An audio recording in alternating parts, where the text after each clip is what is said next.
saw a YouTube video with Oli from GCN taking part in a challenge named Flandrien Challenge, and that was the first time when I said to myself, I want to do it also. So, in this video I want to share with you how I planned this, how I did it, what I would have done differently, and what are my thoughts. Hello, I'm Gabriel, and welcome to Cycling After 40.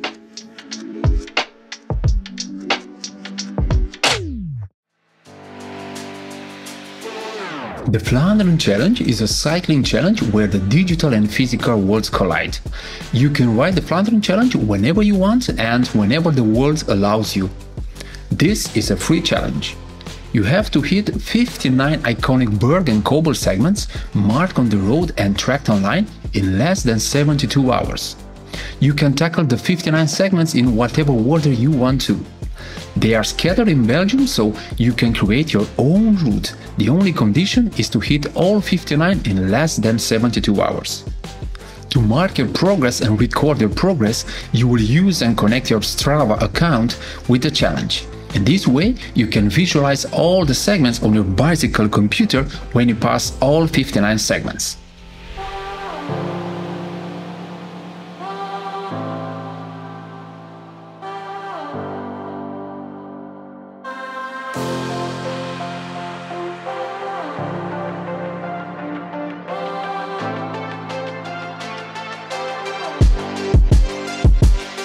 So, you've taken on all 59 segments.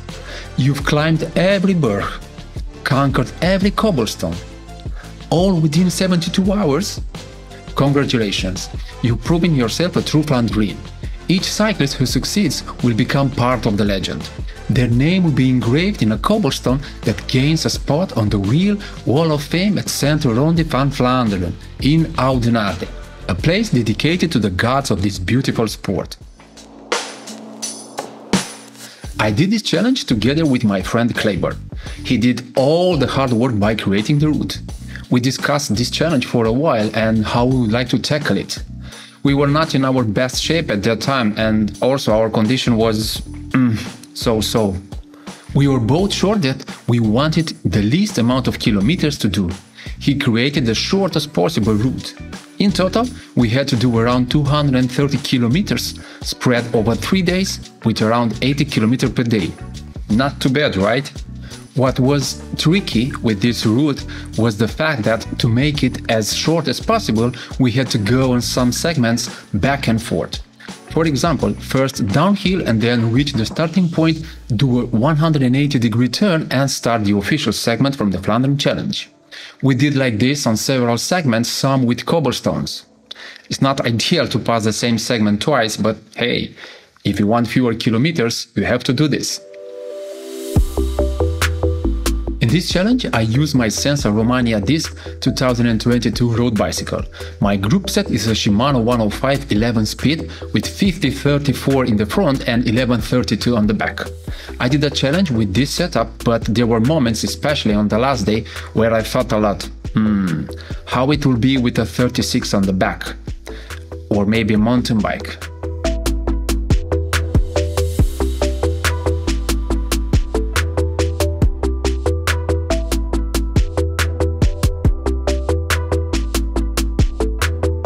For this challenge, special attention to tires was the main thing to consider. I purchased a new Pirelli P0 Road tire set to tackle this challenge. I selected these tires based on their durability, grip and cost, which met my criteria. I had no issues during the challenge and the overall experience was okay. Although I was initially concerned about navigating cobblestones, everything went smoothly in the end. These are the only damages that I found after completing the challenge. All in all, I am pleased with these tires. After having the route done, it was time to find a place to sleep for 2 nights. The first thing was to check the Flandrien Challenge official website, and there I found recommendations for staying over the night. Most of them are already part of the Flandrien Challenge route, so sleeping very close to our route was important. We selected to stay at this place, Bergs and Cobbles. What a better name, right? Amazing place with a super nice host. The environment is built around cycling. The rooms are equipped with cycling accessories, bicycles and books about cycling, and in this way we felt that we were in a challenge. And, what is more important, I could hear stories about cycling from the host Daniel. I could see the sparkling in his eyes when he was talking about his past, about Merckx, about having a real yellow jersey worn by Bradley Wiggins in his house, about many people who stayed there and did the same challenge as we did, about cycling in general. What a man! If you are passing or planning to stay in Belgium, I highly recommend you visit him. You will not regret this. Okay, everything is prepared, it's time to start our challenge. The first day was not productive if I had to refer to cycling. We had to travel in the morning from the Netherlands till the first starting point of the day. We arrived around lunch and started part 1 of the first day. We reached our starting point of the challenge, Lettenberg, 5% on average and 440 meters long. From this moment, the clock started. We had 72 hours to finish the challenge. Let's go!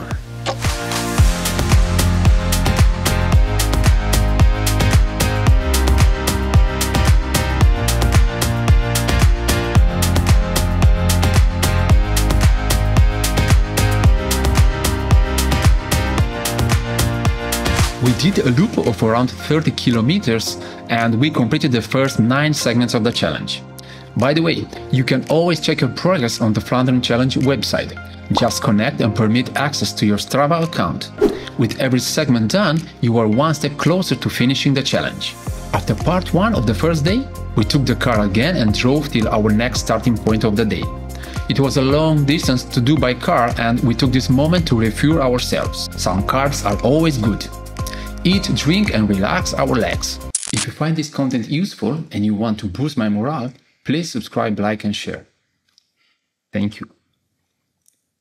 We started part 2 with the famous De Westen and De Moor, almost 1 kilometer long of berg and cobbles with a 6.8% average. What a beauty!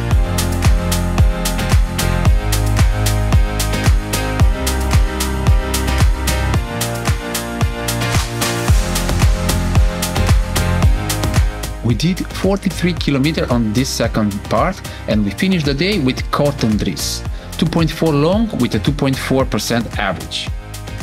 The first day is closed for us. We did 17 segments from the challenge. Time for a shower, dinner and a beer. We are in Belgium, so beer is never a problem. The second day, on paper, was the toughest one. We knew this from our planning. We woke up in the morning, had breakfast and made a short briefing of the day. We are ready. We started with the Flanders and then soon we had the long segment of cobbles, Padestraat. A brutal 2.2 km segment with one of the worst cobbles that I had seen in my life.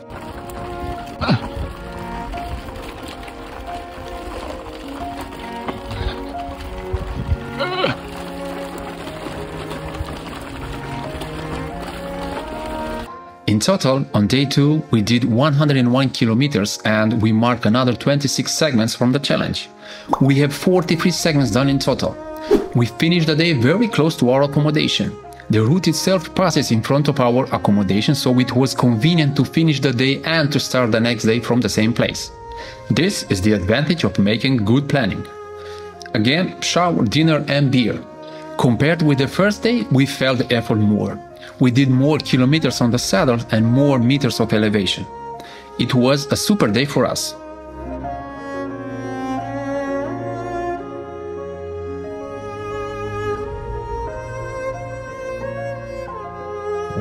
Here is my gladiator.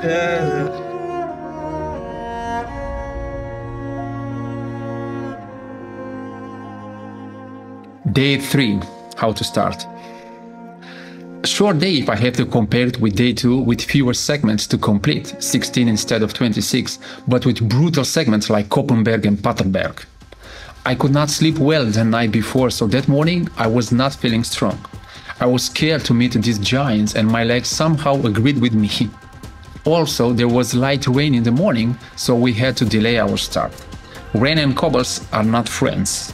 Around 8:30 we started our last part of the challenge. My legs were not recovered from the day before, but I had to do it. The first segment of the day was Eichenberg, 1.2 km berg and cobbles with a 5% average and a maximum of 10% right in the first part of the segment. Not easy to do right in the morning.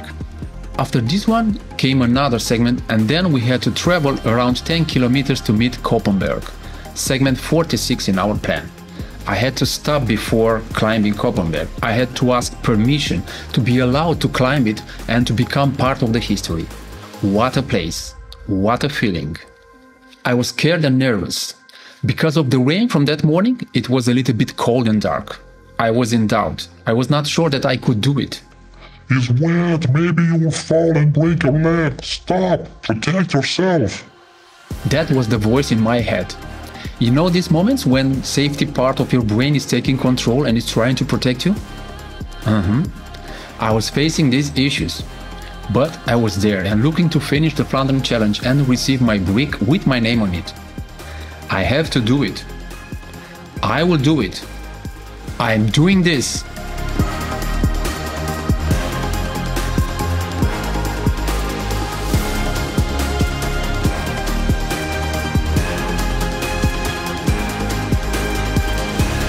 Koppenberg, checked. After Koppenberg, I started to feel better and my mood changed. I climbed the same segment as the greatest cyclist in the world. I am not nearly close to the KOM, but this was not the point. I was there enjoying the ride and the view. These are the important things to me. The rest of the day was not easy. One more big segment was waiting for me almost at the end of the challenge. Yep, Paterberg. It is a beast. 350 meters long with 12% on average and a maximum of 20.3%, and planning on the last day of the challenge, almost the last climb of the challenge. Not a good combination, right?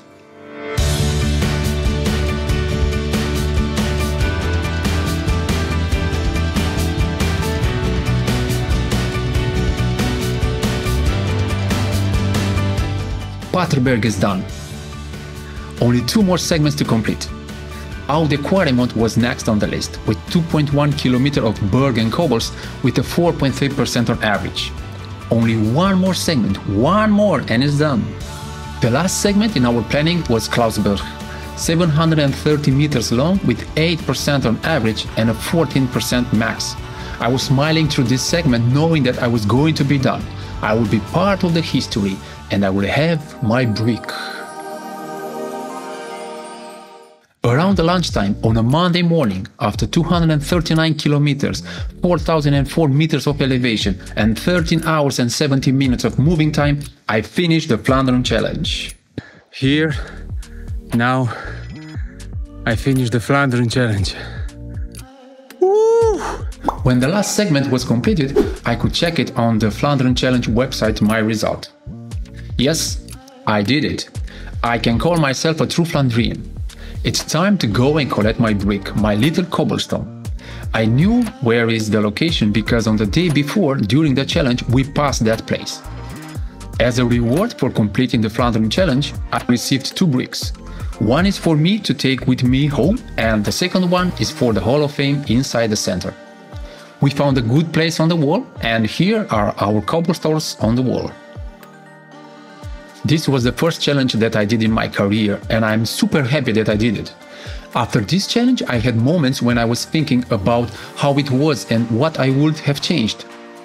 If I would do it again, although I don't see a reason at this moment for why I should do it again, but let's say that if I do it again, what I will change. First of all, I will stick with the same route plan, but I will start with day 3. In our plan, the hardest climbs of the challenge, the Koppenberg and the Paterberg, are on the last day. I was already tired, so it was even harder to climb these 2 iconic bergs on the last day. Another point would be to use a cassette with a 36 tooth and maybe to use a mountain bike for better comfort on the cobblestone segments. Or maybe to change my saddle and shave my legs. Why to shave my legs? Well, that is one of the rules of cycling. You can find more in this video. Thank you for watching, and till the next time, let's spin the wheels.